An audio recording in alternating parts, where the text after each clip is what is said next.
Hello everyone and welcome back to the GeekWave, and what a wonderful day it is.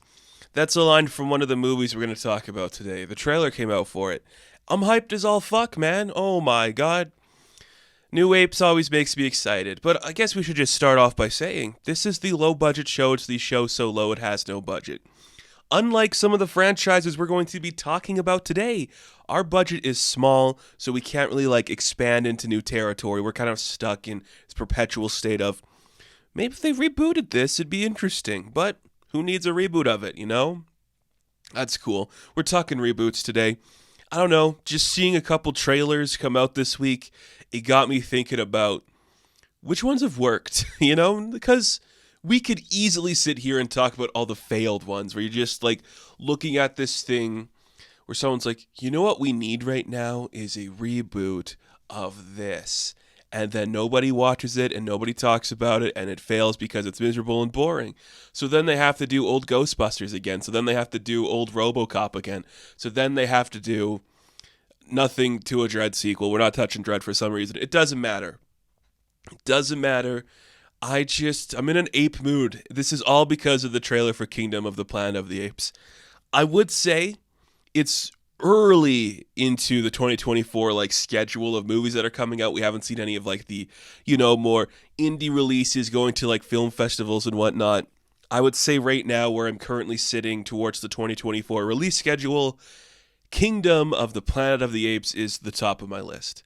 I have liked every other iteration of the Apes. I'll say it here now.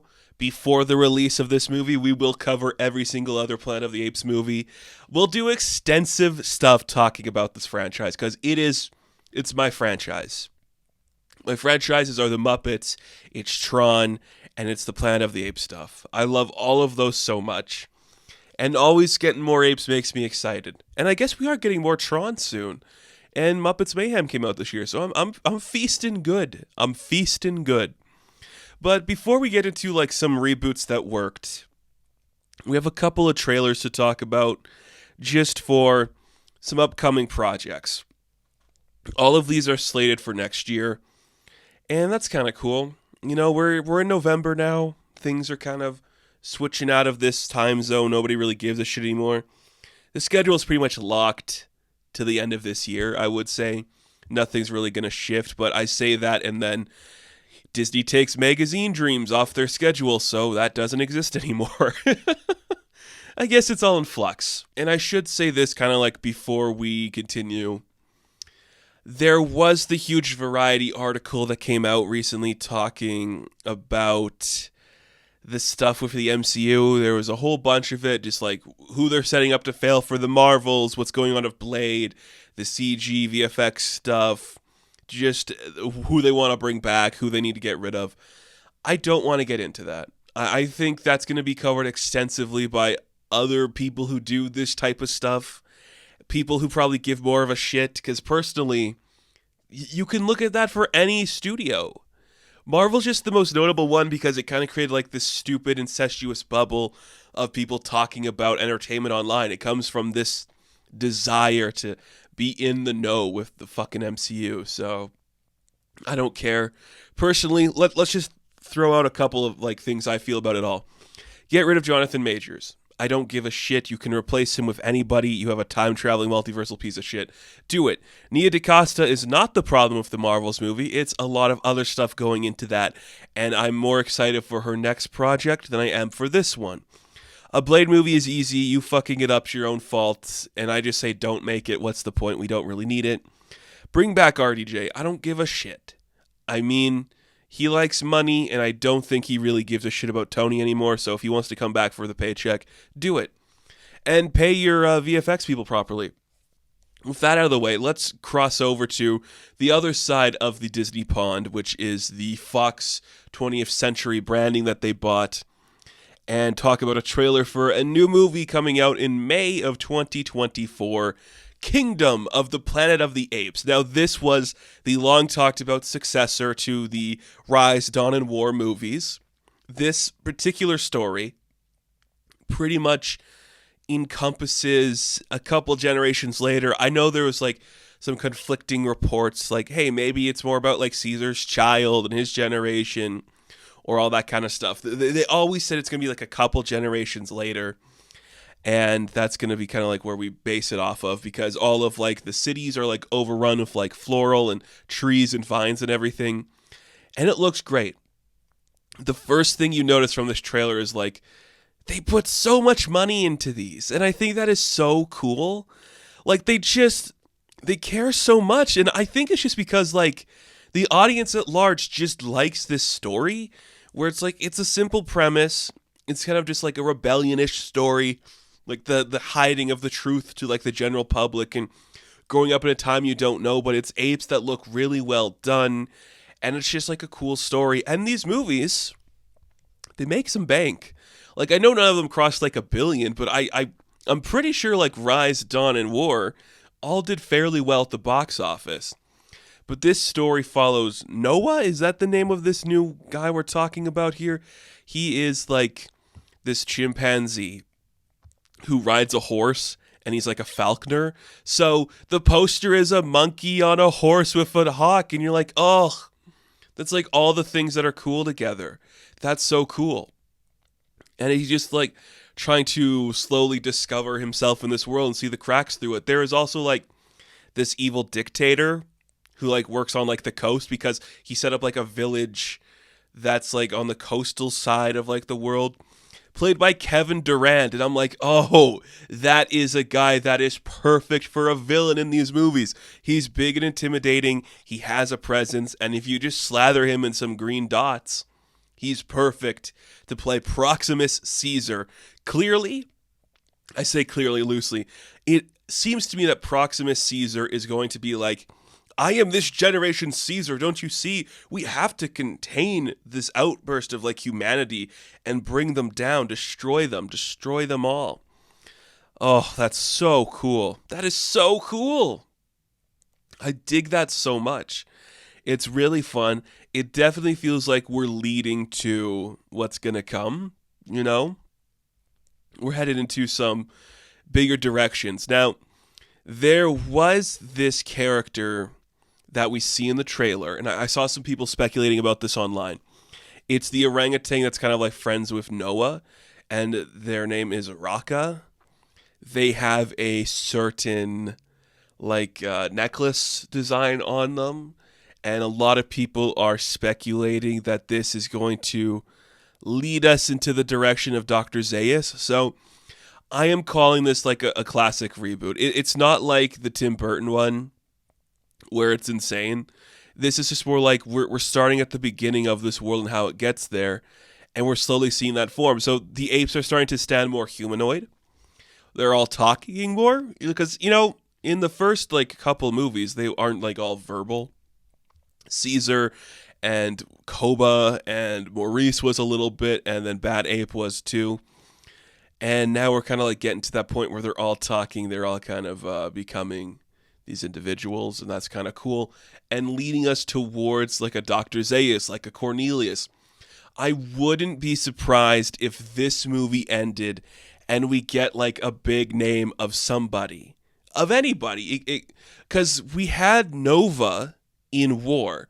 Like the small child is Nova, and then she's gonna, well, that doesn't make sense either, because if it's generations later, she'd be dead. But it doesn't matter. We're just using names that you know. It's all good. I think we're going to see the formation of the science of like hiding the truth from the people. And that's like a really cool thing to see. But I am obsessed with this trailer. I think it looks incredible. This movie is going to be so much fun. It's going to be so distinctive and cool. And Wes Ball is the director.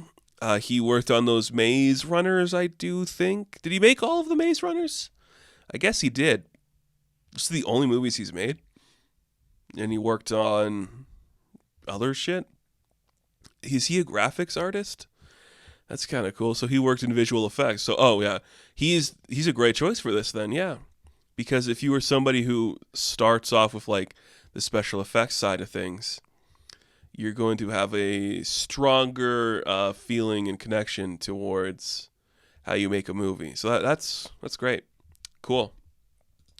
And those Maze Runners are not like bad. They're just like a story I don't really give a shit about, but they're not bad. So that's something. This is also something. Let's talk about this. We have a trailer for the new Ryan Gosling movie, The Fall Guy, based on a 70s TV series. Is that what it is? I can't remember, but hey, here's Ryan Gosling. You like him? He is a stuntman who has to go save an actor from a thing. I guess that's cool. David Leitch is directing this. Never really liked all of his work. But fine. He's fine. He gets the job done. I don't hate this trailer. I think it's okay. It didn't do like anything to like make me go, yes, finally, something funny. Gosling's a good lead. And the fact that he's getting to be like a big leading man now is really exciting. Emily Blunt continues to like pick weird projects for me because I'm like, what are you doing here? But cool. Aaron Taylor Johnson's in it, so that's fun. And Lee Majors is going to appear in it because he was in the original. Whatever. I don't know. I just think this looks semi-interesting on like a vagueness of what interesting could look like. I'm not like blown away by what we're doing. But hey, the jokes pretty much land for the most part. And Gosling can play the stupid well. So that's something. How much money did this cost to make? Too much, probably. I don't know. Okay. I wish I was more excited for it, but I'm just not. I just think like, yeah, we need like a good solid action movie to come out and like people will enjoy it and shit. But whatever.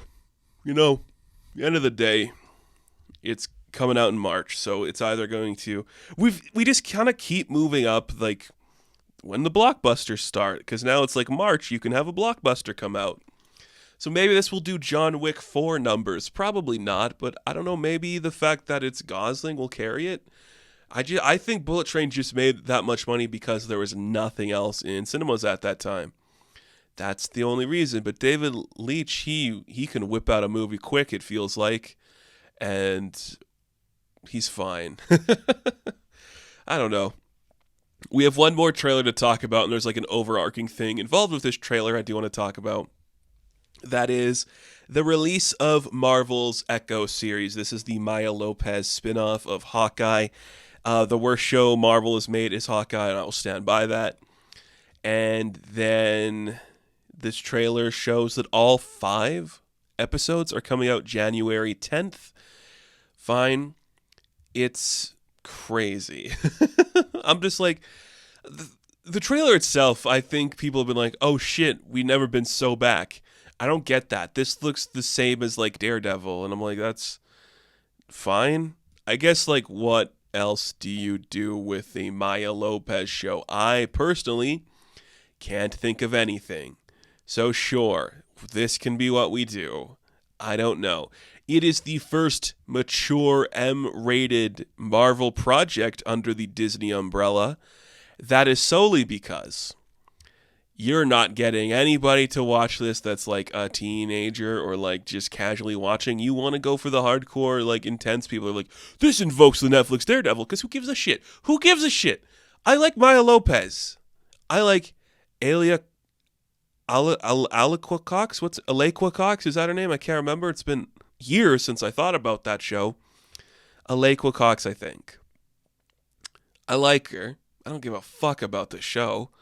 Not because, like, oh, it does nothing to do with the story, but I don't need you to take the entire, like, teaser and just, it's all about Kingpin. Give me the stuff with Maya. It doesn't do anything for me to see these guys. I don't know. And then it's going to be the first in a new umbrella under Marvel called Marvel Spotlight, where it focuses on more street level shit. I don't fucking know. Like, shut the fuck up, Marvel. You're falling apart, and I can tell, and you're not exciting me by this. Is this what the new Daredevil show is going to fall under? Is this what all your new shit's going to fall under? It's so freaking lame, and I have no interest in it. I might watch Echo just because I'm not going to watch Echo. I haven't watched Loki. I haven't watched Secret Invasion. I'm not going to watch What If. I'm not excited, but it looks fine. It does focus a lot on Vincent D'Onofrio, which is going to bait people into thinking it's something else. But let's not forget the teaser poster for Moon Knight was a hand covered in blood, and then that show was god awful. So I cannot get excited for a new Marvel TV show until we reset all of the resets, you know? What other ones are in active development? Agatha, Ironheart, that one. Both of those are just trapped in whatever they're doing before. Wonder Man stopped filming so they can refigure that whatever way they want. It's crazy. It's all stupid and I hate it. And whatever, it's going to be fine. Let's take a break because I don't want to talk about this anymore. And when we come back, we'll talk about some stuff I think is good.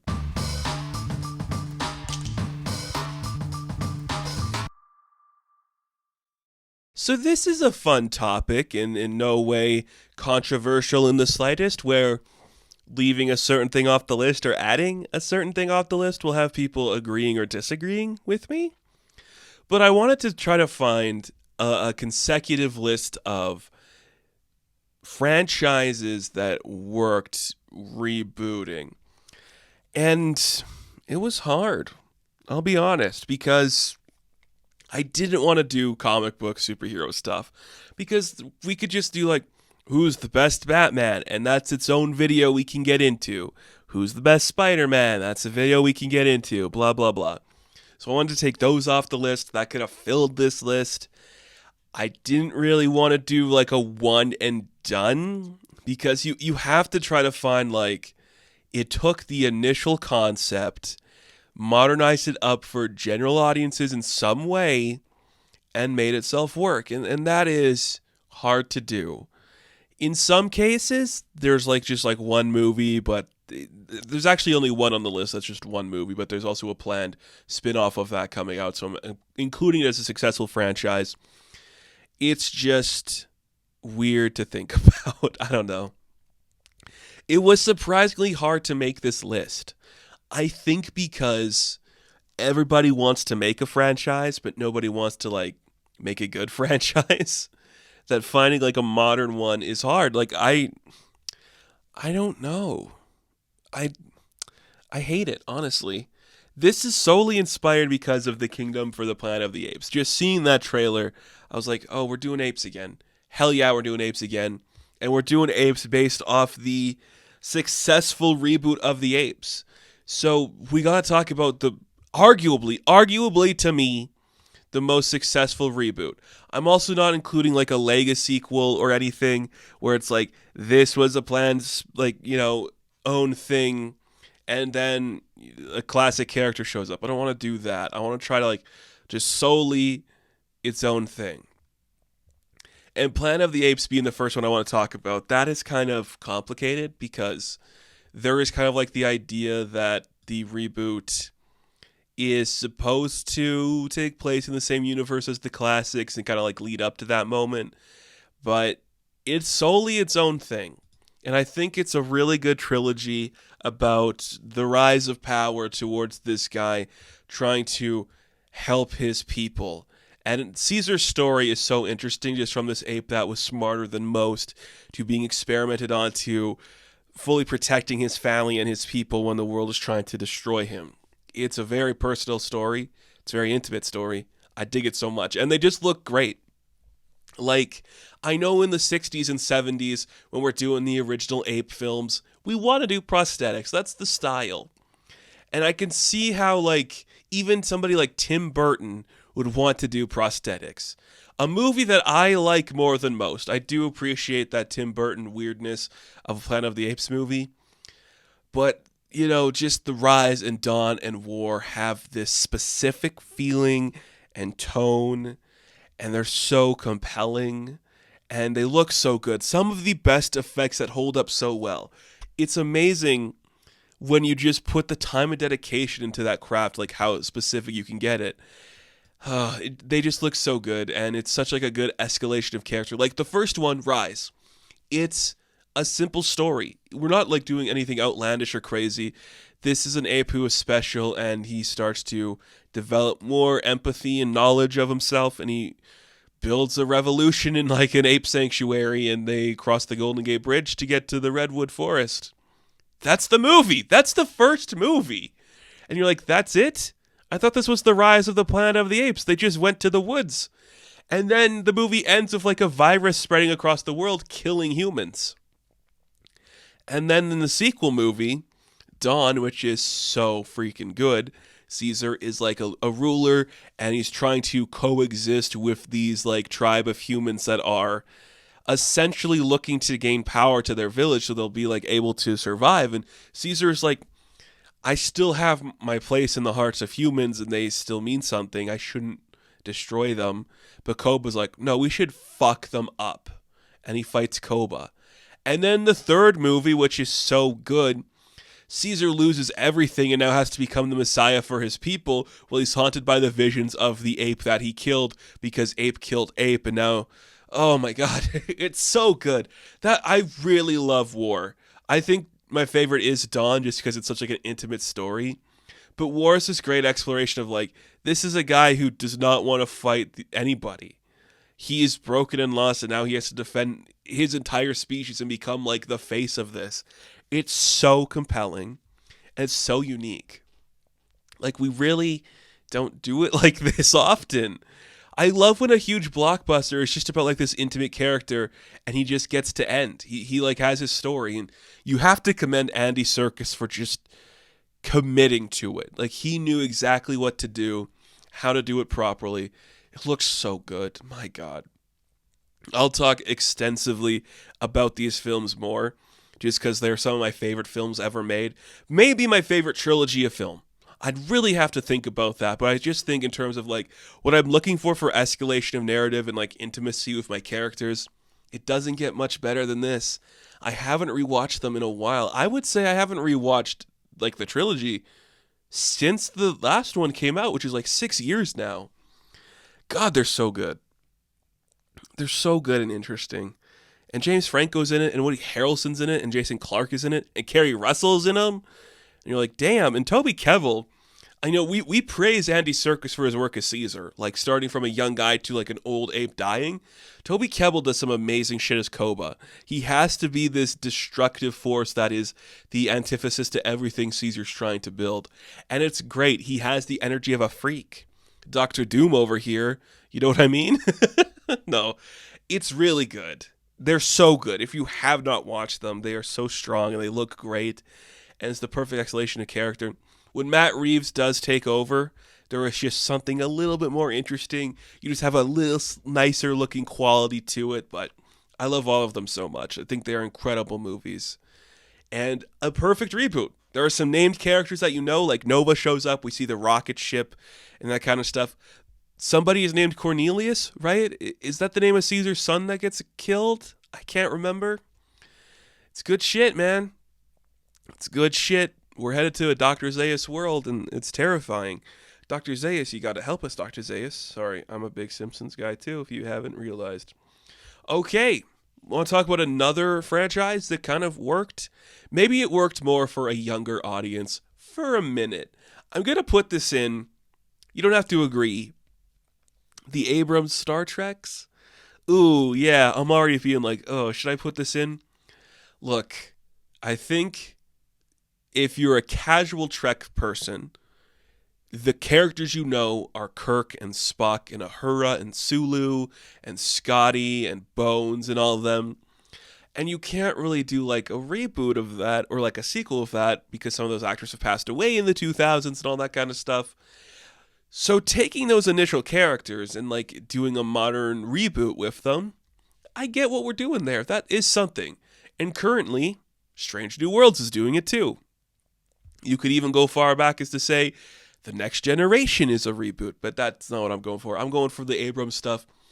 I think solely because it took the basic concepts of those characters and it helped a new audience get introduced to them. That if you want to go back and see them, you can. I like those movies. There are faults with them, clearly, and they kind of, well, I don't know if they lose themselves, but there's only 3 of them, and I'd say they're more good than they are bad. I know people don't really like Into Darkness. I think it's fine. There is just some stuff about that movie that doesn't work, but I would never say it's like an egregiously poor film, you know? I dig it. And that first one, talk about the perfect casting for all of those characters. First off, right? Chris Pine as Captain Kirk. Perfect. That's perfect. That era Chris Pine has this confident swagger of modernizing up the Kirk thing. It's great. He has like the Shatner baby blues kind of, just like the big pouty face, and it works well. Zoe Saldana as Uhura, she's a great choice. She's an Abrams reg. It works well. I like her in that. Zachary Quinto as Spock works really well too. And of course, the secret like sleeper hit of the entire piece is Carl Urban as, McCoy. Oh, so good. He is so good in this like entire franchise. Like the DeForest Kelly thing is almost really easy to nail, but you have to find the right level of like, this guy absolutely cares about everything going on with the I'm tired and don't touch me. And Carl Urban's the perfect choice for that. And it works well, and I think everyone else does incredibly well too. I like it. Anton Yelchin and John Cho. John Cho is a good choice for Sulu now that you think about it. And of course, Simon Pegg as Scotty is pretty fun. It all works well, And then I think the sequel movie, Into Darkness, kind of gets lost in the shuffle a little bit, but it finds a satisfying enough ending with Beyond where we're doing something different. We're kind of splitting the crew up, and they lost the best hair and makeup to Suicide Squad that year. And I was crying in the corner, just like, I hate my life. Why are you doing this to me? Academy voters kill every chance they have at a good time. Okay, good Star Trek. I think it's good Star Trek. And now we're recasting them all again for Strange New Worlds. It works well. Here's another controversial one. I have to bring it up. James Bond, the 007 franchise. Pick your poison, Arguably, the Connery stuff is good. It's fine. I say arguably. He's not my guy. It's fine. Then you could say, well, the Lazenby one. That's not really a franchise, though, so I'm not going to include it. And then Roger Moore. I love Roger Moore, James Bond. Just a goofy dude, just being a goof, doing stupid stuff. It's like the dumbest ones, and I appreciate that. Timothy Dalton, I wouldn't really call it a franchise either. It's hard to say. I'm more thinking of the Pierce Brosnan one, which kind of modernized it up for like the 90s and 2000s, if you call that modernizing it up. We went a little too goofy with Roger Moore, and then we went a little too serious with Timothy Dalton. And then with Pierce Brosnan, we kind of went a little too goofy again. People were like, what's happening here? I don't know if I like what we're doing here. So we had to go brooding again with the Daniel Craig stuff. And I think the Craig stuff is the perfect modern reboot. Casino Royale fucking slaps. Skyfall fucking slaps. Quantum of Solace, fine. It's fine. It's fine. Spectre, it's fine. It's like a hit and then a miss and then a hit and then a miss. And No Time to Die, I'd say that's a hit. I did enjoy that movie. Like, every James Bond is essentially a reboot of the last one. It's like the cyclical cycle of we went too campy, we have to get down to the roots of it again, do the serious thing. Or it's just we went too serious, we want to have some fun again. It's going to have that every time. And that happens. So the next reboot that's coming with whoever it's going to be, Idris Elba or Aaron Taylor Johnson or Henry Cavill or whoever the hell gets, I'd say get an unknown. I don't know. Colin Farrell, what's he doing? I don't know. Go a little silly. Go a little silly with it. That's what I think. And I genuinely like every era of James Bond. I think they are so like specific to what they're trying to do for each time period. The Craig stuff is the stuff I saw the most in cinemas. I have seen a couple other ones in theaters, kind of like on a re-release. GoldenEye, for sure, I've seen on a re-release. Dr. No, and I saw another one. Which one was it? It was a Moore one. A View to a Kill, maybe, like the last one he did. I don't remember. Let's talk about probably the second greatest franchise to ever do it? Question mark? Or maybe this is just the greatest movie ever made. I think that can be an argument. Mad Max Fury Road. What I love about George Miller, and I love everything about this crazy son of a bitch, he makes one Mad Max movie. He's like, I could do that better. So he makes The Road Warrior. And that's a good movie. and the Thunderdome's whatever. He's like, what if I remade my remake and made Mad Max Fury Road? I have more money, I have better cameras, I have better like practical effects, and he made like a Renaissance painting come to life. Mad Max Fury Road fucking rocks. It is such a gorgeous, absolutely adrenaline pumping film with so many cool characters and designs and camera movements, and it's all practical, and the storm looks freaking amazing, and Tom Hardy just like goes yeah through it, and Charlize Theron actually leads the piece, and it's such this beautiful piece of art. It's gorgeous and powerful, and it's unlike anything else ever made. Like, it is the best reboot maybe ever of just like the core concept, where it's like, I can do this in my sleep. I'm George Miller. I could do weird freaky bondage costumes in the desert in my sleep. I'm going to up the ante every single time until we get to this. And it's freaking amazing. And we're all losing our minds collectively like, oh, dude, you're just crushing it at every single turn. Why are you so talented, my guy? It's amazing what you're doing. And this movie freaking rocks. And it looks great. And we have the Furiosa sequel, prequel, whatever, coming out next year. You're like, yes, I'm here for all of it, George. Play in the desert, never go home, live here, and just like breed this hostile, crazy, adrenaline-fueled, high-octane bullshit. Because I love it. I'm choking, I'm so freaking excited, man. Oh my goodness. Dude, this movie rips, and it's so cool. And it's just like, yeah, the 80s, we could only do so much. Now, with like the modern techniques and money we have, we can get awards recognition. This is an award-winning movie because it's so freaking good. And it rocks. It rocks the socks off, man. This place is bussin'. No cap. For real, for real. Let's talk about some TV for a bit. I think I have a couple more movies, but television can reboot too. A successful one of the modern era, of course, Westworld, which is one of those shows where you're like, oh yeah, I guess that is based off of a movie. And the movie, the original movie, I think is fine. I've seen it a couple of times actually for some reason, but I think this is the perfect kind of reboot. It takes just the name alone, the core concept, and talks about something so pressing in our times. What do we do for entertainment? How do we think about these actions that we take? What is the world outside of just like this nostalgia-baited goggles we're wearing? It's so interesting in that way. And the show just kind of like slowly escalates from sentient AI becoming aware of their purpose to, we have to break the corporation and start a revolution towards the earth and change exactly what we've been doing for centuries. And you're like, that's amazing. HBO is really good at kind of like adapting like a core concept like that. And this is one of those ones that just worked so well. Westworld is such a good show. It's the cast. I solely think like the cast is just perfect for it. Thondaway Newton is just, God, I love her. She's so talented and cool. And Evan Rachel Wood, she's so cool. I love my ladies, man. They're awesome. And Jeffrey Wright, kind of bringing him back into prominence with a role like that, it's really incredible. And then even got Anthony Hopkins just to like show up in the first season and just be like, actually, I'm a robot boy, and here's the future of what we're doing. And you're like, okay, thanks, man. And it just escalates into stuff with like Aaron Paul, and it's so great. I love it. I want Evan Rachel Wood to be in everything. I think she's the coolest person to ever live, and she deserves the world. Yeah. Westworld's awesome. 4 seasons. They were supposed to do a 5th one, but HBO canceled it because the world's unfair. Should we talk about more television? I got a couple more televisions to talk about. I think I got 2 more. DuckTales. This one's kind of personal. I did an entire retrospective of this show earlier.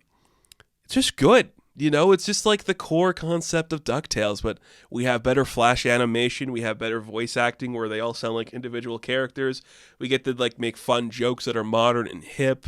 We get to play with the lore of DuckTales and Darkwing Duck and everything like that, and just have fun with it.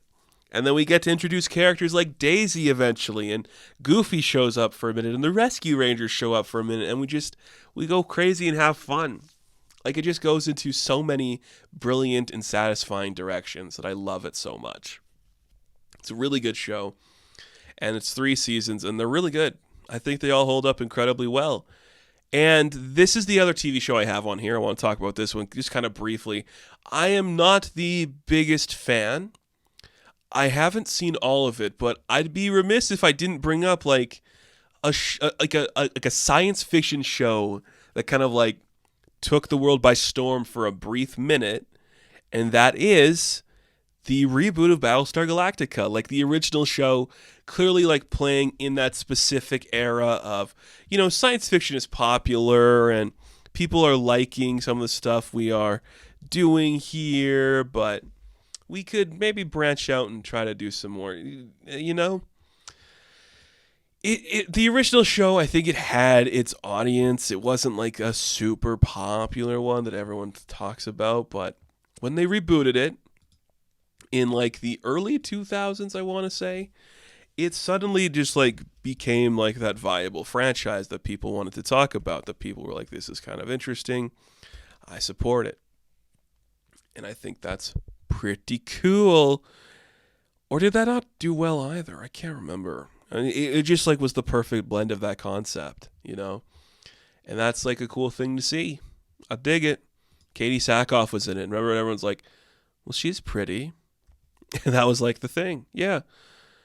And there was robots and stuff. And now Katie Sackhoff is Bo-Katan or something. I don't know. I think it's pretty cool. Television. That's it for television. There's probably more, but a lot of like the modern stuff with television is like, we're doing a Frasier again. It's Fuller House, like I don't need to, we don't, that's not like a reboot. That's just a Lego sequel. Rebooting is just rebooting, like reboot it. Couple more movies we should talk about. Arguably, the most successful cinematic universe next to the MCU is the Monsterverse, with things like Godzilla, Kong Skull Island, Godzilla King of the Monsters, the upcoming... No, Kong vs. Godzilla also came out too, yeah. The upcoming Monarch Legacy of Monsters, and then the new Empire, Kong x Godzilla, the new Empire. How did that happen? How did this stupid monster thing become like a successful cinematic universe? I mean, I know nobody like perfectly loves all the movies, but you have to admit, they're all fine, and they're successful, and they're still making it, and the universe is cohesive to the point where you like get it, and now they can do like tie-in TV shows that fill in some of the blanks. That's kind of impressive for this show about a big lizard and a big monkey. That's really cool. Like, I was never the biggest fan of like the original Godzilla, like the 2014 one, I should say. Kong was fine. I think King of the Monsters was pretty interesting. Godzilla versus Kong was so fucking cool. I think that movie was like, more of that, please. Just dumb shit. That's what I want to see. So I'm very excited for the new Empire. And Legacy of Monsters, too, I'm very excited for. I think I'm going to do weekly reviews for Monarch Legacy of the Monsters, or whatever the fuck it's called. I think that's going to be really fun. I'm just kind of pumped. I'm kind of pumped for that stupid show. I don't know. I'm excited. And that's what matters. Here's another successful cinematic reboot, the 21 Jump Street franchise, which is kind of impressive because they were doing it on like a TV show. Now they're like, actually, it'll be a pretty funny movie. I call it successful because there is 2 of them, and they're fine. 22 Jump Street's fine. They're fine movies. They work, they get the job done. Lord and Miller, early Lord and Miller stuff, where they eventually become like the guys that get hired and fired, and that's kind of cool. And the last one I want to talk about is the Oceans trilogy, Oceans 11, 12, and 13. Because, folks, this was originally a Frank Sinatra picture. I don't know if you're familiar with the man, Baby Blues himself, Frank Sinatra, but he made movies with his friends when they were all drunk and just like living in Vegas, and they just like stumble onto a movie set, and they'd be like, actually, we're pulling a heist this week, boys, and next week we're doing a Robin Hood movie. And it was awful, and I hated it, and everybody wanted to kill themselves. And then Soderbergh was like, actually, who is the modern-day Frank Sinatra? George Clooney, of course. I'll get him, and I'll get Pitt, and I'll get Damon, and we'll get some other cool boys to show up. Elliot Gould for some reason. And we'll all sit in a room, and we'll make a cool looking movie with like interesting like camera movements and cool digital effects and shit. And it's like, yeah, this kind of rocks. They're pretty interesting. I'm not going to say they're like genius films, but they look pretty good. They're pretty satisfying watches, and I appreciate that a lot. Kind of interesting stuff. I don't know. Maybe it's not. Maybe I'm just lying my ass off. Hard to say. I like them. They're fine. I'll probably talk about them at some point. I liked Ocean's 8 too. I don't know. Movies can be good sometimes. It's all I know. It's all I'm aware of. It's all I know. And out of that list, I do think the successful ones are the Monsterverse and Mad Max Fury Road and the Planet of the Apes trilogy.